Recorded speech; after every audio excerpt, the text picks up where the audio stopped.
On the last video, we ended talking about the liberal feminists.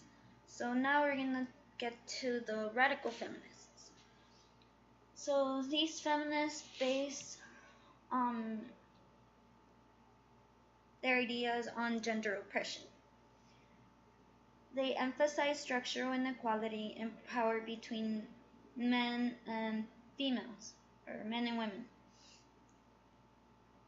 And they strongly believe that crime is linked to patriarchy.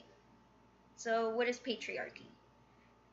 Patriarchy is where a society or in a government where the father or the eldest male in the family is the head of the household or the family.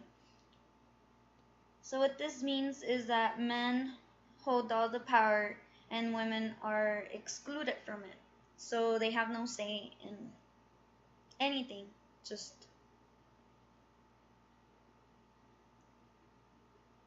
they're technically invisible. Only men have the power. They also believe that women are oppressed and they're abused by men, and this is how men control them.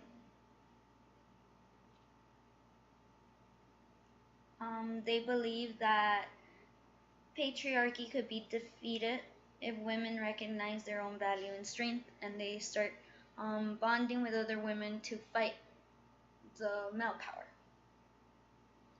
So these feminists have influenced new research within the criminal justice system. Some examples are like gender inequalities in sentencing and how the law reaffirms female roles and controls women's sexuality. So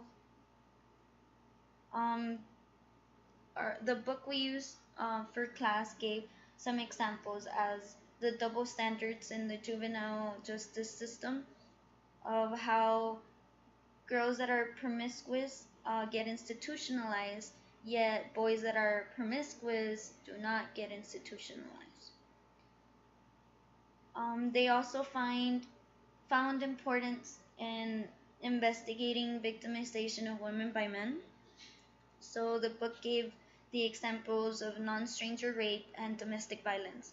So they said that before there was no laws that said that um, that would put a person in jail if they were, for example, your husband and he would rape you or beat you up really bad.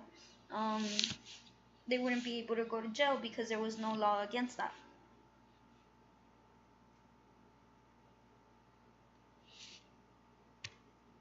The socialist feminists, which is the third one and the last one I'm going to talk about, they focus on structural oppression. So they believe that women's oppression is a result of capitalism, patriarchy, and racism. They think that the working class is being exploited, and they see that there's a gender wage gap. So males get paid more than females, and not only do they see this in the gender, but also in the race. So they feel that white people get paid more than other races. So the book Sex and World Peace says that gender inequality is a form of violence. It doesn't matter how visible or normalized it is, it's still considered violence, or they still consider it violence. They say that the norms that violence has affects the population growth and economics. Excuse me. And the book talks about 3 types of microaggressions. These microaggressions are things that impact women. So they call them wounds.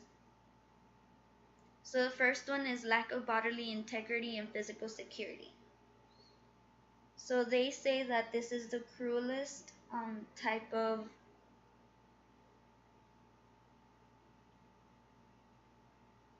wound when comparing